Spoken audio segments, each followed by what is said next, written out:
دوپہر کو تمام فقیروں کو نکالا گیا اور احاطے میں کھڑے ہوئے ایک ٹرک میں بٹھایا گیا۔ ٹرک اسٹارٹ ہو کر چل پڑا۔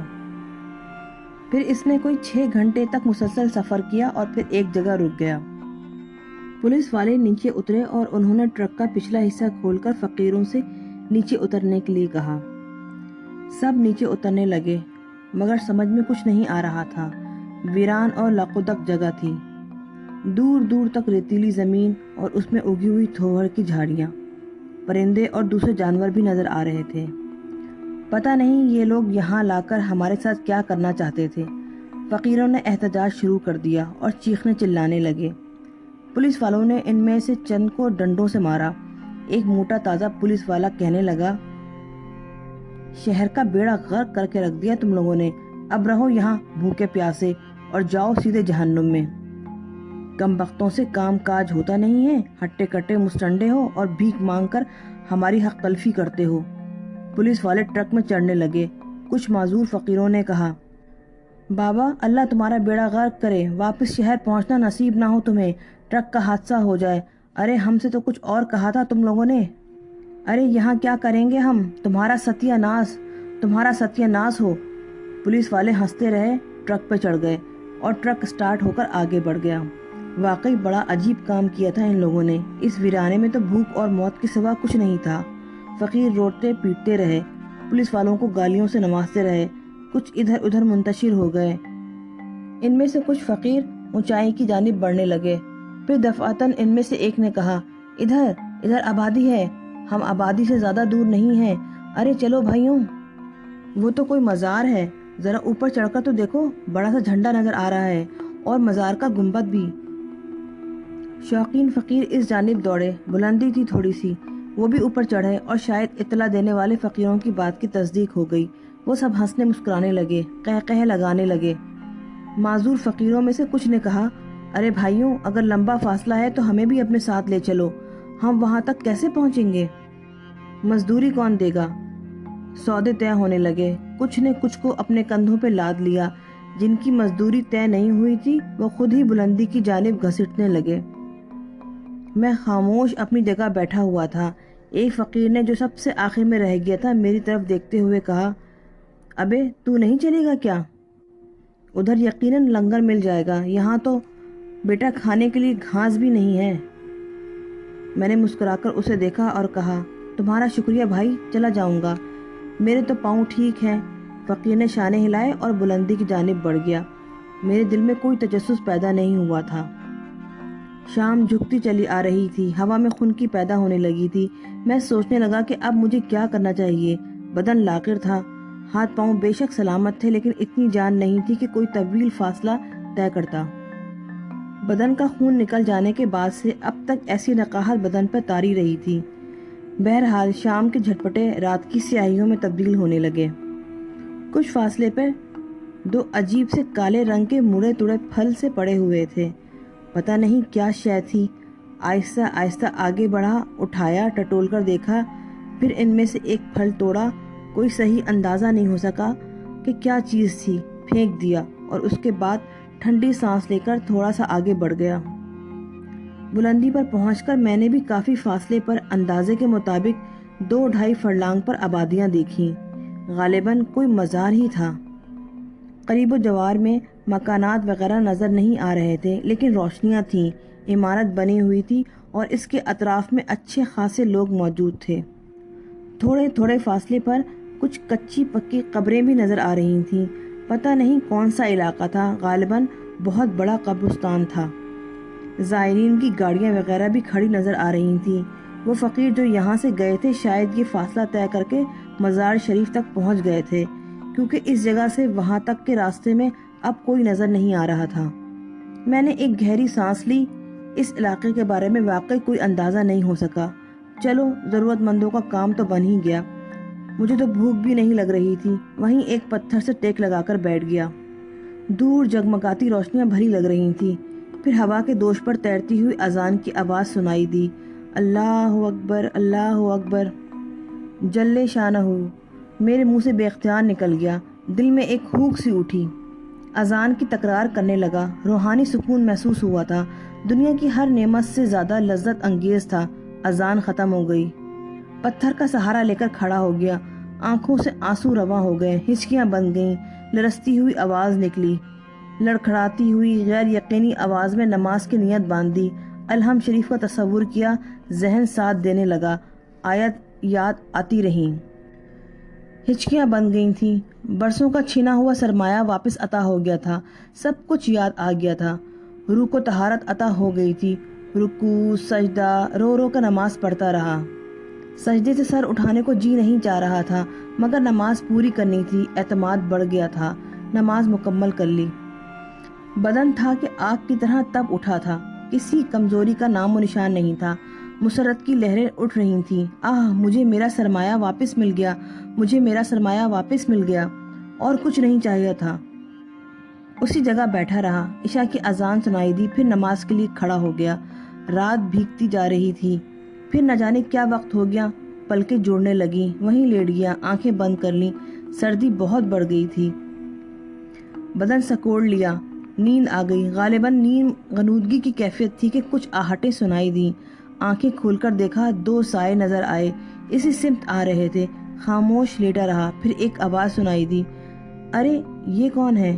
کوئی سائل ہے، رکو، کسی نے کہا، اور وہ میرے پاس رک گئے۔ میاں صاحب بھوکے ہو؟ شکر ہے، میرے منہ سے نکلا۔ روٹی کھاؤ گے؟ کھائیں گے، لو یہ لو۔ ان میں سے ایک نے جھک کر 2 روٹیاں جن پر دال رکھی ہوئی تھی میرے ہاتھوں پر رکھ دی۔ شکر الحمدللہ، میں نے کہا اور بڑے احترام سے رزق لے لیا۔ یہ پانی ہے، دوسرے نے آپ خورا میرے حوالے کر دیا۔ سردی ہے، یہ کمبل اوڑھ لینا۔ پہلے نے کمبل اپنے شانے سے اتار کر میرے قریب رکھ دیا۔ اللہ اجر عطا فرمائے، میں نے کہا۔ آؤ، پہلے نے دوسرے سے کہا اور دونوں آگے بڑھ گئے۔ شکم سیری ہو گئی، آپ خورے سے پانی پیا، سردی اور بڑھ گئی، خنک ہوائیں تیز ہو گئی تھیں اور معدے میں وزن بڑھا تو دوسرے احساسات بھی جاگ اٹھے تھے۔ کمبل یاد آیا، جلدی سے اٹھا کر بدن کے گرد لپیٹ لیا۔ نہ جانے کون خدا کے نیک بندے تھے، بڑے کام آئے۔ دل سے دعا نکلی، وہیں لیٹ گیا، کمبل بدن کے گرد لپیٹ لیا۔ مزید سردی لگی تو چہرہ بھی ڈھانک لیا، اور چہرہ ڈھکتے ہی ایک عجیب سی روشنی کا احساس ہوا۔ آنکھیں بند کر لیں، لیکن روشنی کم نہ ہوئی۔ دیر تک ساکت رہا، پھر بدن گرم ہو گیا، کمبل نے سردی سے نجات دلا دی۔ ماموں ریاض یاد آئے، نہ جانے وہ کون لوگ تھے اور ماموں کو کہاں لے گئے۔ منظر آنکھوں کے سامنے گھوم گیا۔ معمر شخص نے ماموں ریاض کی انگلیوں میں انگلیاں ڈالتے ہوئے کہا، آئیے۔ ماموں ریاض خاموشی سے ان کے ساتھ آگے بڑھ گئے۔ وہ لوگ انہیں لے کر انسپکٹر کے کمرے میں آئے۔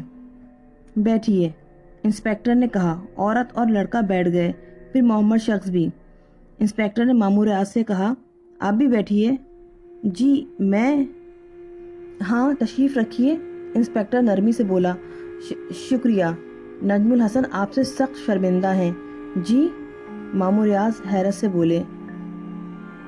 جی ہاں، انہوں نے غلط فہمی میں اور جذباتی ہو کر آپ کے خلاف رپورٹ درج کروا دی تھی، اور اب انہوں نے یہ رپورٹ واپس لے لی ہے۔ حالانکہ پولیس کے کام ذرا مشکل ہوتے ہیں، لیکن نجم الحسن میرے دوست ہیں، میں نے ان کے لیے کچھ لچک پیدا کر لی ہے۔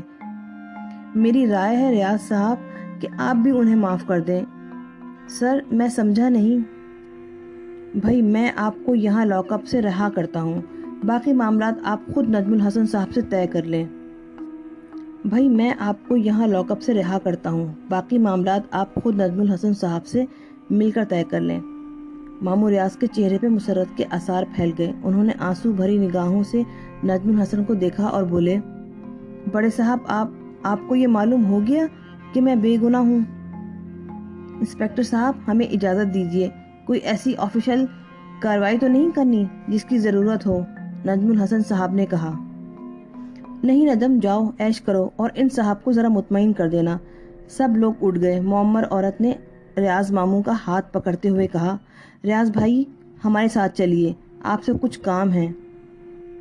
فوراً ہی ماموں ریاض کے ذہن میں میرا خیال آیا اور انہوں نے کہا، انسپکٹر صاحب وہ اسی وقت 2 کانسٹیبل اندر داخل ہوئے اور انہوں نے سلیوٹ کر کے کہا، سر ڈی ایس پی کی گاڑی آ کر رکی ہے۔ اوہو اچھا۔ انسپکٹر جلدی سے کھڑے ہو گئے اور انہوں نے نجم الحسن صاحب سے ہاتھ ملاتے ہوئے کہا، ڈی ایس پی صاحب آ گئے ہیں، اچھا خدا حافظ۔ یہ کہہ کر انسپیکٹر صاحب نجم الحسن صاحب سے پہلے ہی اپنے آفس کے کمرے سے باہر نکل آئے۔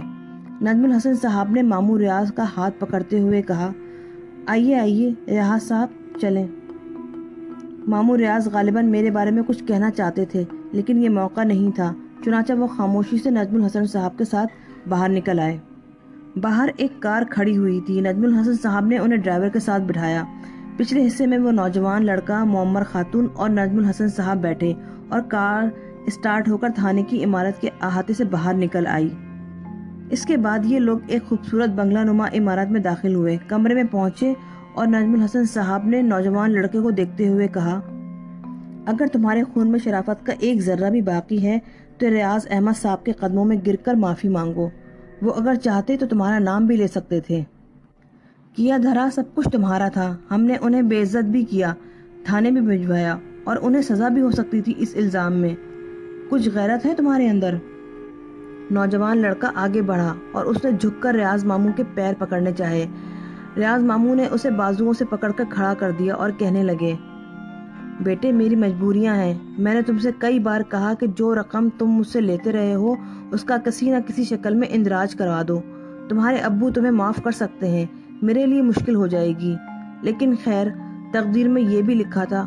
اور پھر ماموں ریاض کے ذہن میں میرا تصور ابھر آیا، لیکن ان کی سمجھ میں نہیں آیا تھا کہ نجم الحسن صاحب سے وہ کیا کہیں۔ تاہم انہوں نے اتنا ضرور کہا، بڑے صاحب جو کچھ ہوا وہ اللہ کی مرضی تھی، اور اللہ کا کوئی کام مصلحت سے خالی نہیں ہوتا۔ وہاں تھانے کے لاک اپ میں میری ملاقات ایک ایسے نوجوان لڑکے سے ہوئی جو وہاں بند تھا، لیکن میرے اس سے ایسے رابطے ہیں کہ میں آپ کو بتا نہیں سکتا۔ آپ میرے اوپر اگر کوئی احسان کرنا چاہتے ہیں تو صرف ایک کام کر دیجئے میرا۔ ہاں کہیے، آپ نے وہیں کیوں نہ کہا، ریاض صاحب انسپیکٹر میرا گہرا دوست ہے، آپ اسی وقت بتا دیتے تو میں اس لڑکے کو بھی چھڑا لیتا۔ کیا جرم کیا ہے اس نے؟ یہ تو مجھے نہیں معلوم، اس کا نام مسعود احمد ہے۔ حلیہ میں آپ کو تفصیل سے بتائے دیتا ہوں۔ ماموں ریاض میرا حلیہ دہرانے لگے۔ بالکل اطمینان رکھیے، میں کل ہی اس کے لیے کچھ کروں گا۔ آپ خلوص دل سے اسے معاف کر دیں، اور مجھے بھی۔ جو کچھ ہوا غلط فہمی میں ہوا، میں دل سے شرمندہ ہوں، نجم الحسن صاحب نے کہا۔ تقدیر میں جو لکھا ہوتا ہے وہ کسی نہ کسی شکل میں ضرور پورا ہوتا ہے۔ اللہ کا شکر ہے میری عزت بحال ہو گئی ہے۔ دماغ میں غنودگی طاری ہو گئی اور پھر گہری نیند آ گئی۔ صبح اذان کی آواز نے جگا دیا۔ ہڑبڑا کر کھڑا ہو گیا۔ وہی جگہ تھی، مدھم مدھم اجالا پھیلتا جا رہا تھا۔ ادھر ادھر دیکھا، پانی دستیاب نہیں تھا۔ آپ خوری کی شفاف مٹی سے تیمم کیا اور نیت باندھ کر کھڑا ہو گیا۔ بدن توانا تھا۔ خشوع و خضوع سے نماز پڑھی، دل و دماغ شاد ہو گئے۔ سورج کی پاکیزہ کرنیں انہیں چھونے لگی تھیں۔ ادھر ادھر دیکھا، پھر مزار شریف کی طرف، اور پھر کمبل اٹھا کر کاندھے پہ ڈالا اور وہاں سے آگے بڑھ گیا۔ رخ مزار شریف کی طرف تھا، فاصلہ محسوس ہی نہ ہوا۔ کچھ دیر کے بعد وہاں پہنچ گیا۔ گو قریب و جوار میں باقاعدہ کوئی شہر یا بستی آباد نہیں تھی، لیکن یہ خود بستی بھی کم نہیں تھی۔ زائرین کے لیے قیام گاہیں بنی ہوئی تھی، دکانیں لگی ہوئی تھیں، لوگ ادھر ادھر جا رہے تھے۔ ایک بزرگ کو دیکھا، سفید کپڑے پہنے ہوئے تھے، 2 بڑے تھیلے دونوں ہاتھوں میں لٹکائے ہوئے تھے، میری طرح نڈھال نظر آ رہے تھے۔ مجھے امداد طلب نظروں سے دیکھا، پھر اشارہ کیا تو میں قریب پہنچ گیا۔ میاں مزدوری کرو گے؟ وہ بولے، ضرور کریں گے، یہ تھیلے وہاں پہنچانے ہیں۔ انہوں نے کافی فاصلے پہ اشارہ کیا۔ بسم اللہ۔ میں نے جلدی سے تھیلے اٹھا لیے۔ پہلے پیسے بتا دو، جو عنایت فرمائیں گے لے لیں گے، بعد میں جھگڑا نہ کرنا۔ نہیں کریں گے۔ آئیے۔ میں تھیلے سنبھال کر آگے چل پڑا۔ بزرگ میرے پیچھے پیچھے چلے آ رہے تھے۔ وزنی تھیلے مطلوبہ جگہ پہنچا کر میں سیدھا ہوا تو بزرگ نے 2 روپے نکال کر میرے ہاتھ پر رکھ دیے۔ بے حد شکریہ، کم تو نہیں ہے؟ نہیں ہے، اگر آپ نے خوشی سے دیے ہیں۔ ناشتہ کرو گے؟ نہیں، عنایت ہے، ناشتے کے لیے اللہ نے بندوبست کر دیا ہے، میں نے 2 روپے مٹھی میں دبا کر کہا۔ اسی وقت ریسٹ ہاؤس کے ایک کمرے سے کوئی 11 سالہ لڑکا بھاگتا ہوا باہر نکلا۔ اس کے پیچھے ایک عورت، ایک لڑکی اور 30-32 سالہ شخص دوڑتے ہوئے باہر نکل آئے۔ لڑکے نے چیخ کر کہا، دادا میاں پکڑیے۔ میرے ساتھ آنے والے معمر بزرگ چونک پڑے، ان کے حلق سے لایعنی سی آواز نکلی۔ میں نے بھی چونک کر لڑکے کو دیکھا اور اچانک لڑکا ٹھٹک کر رک گیا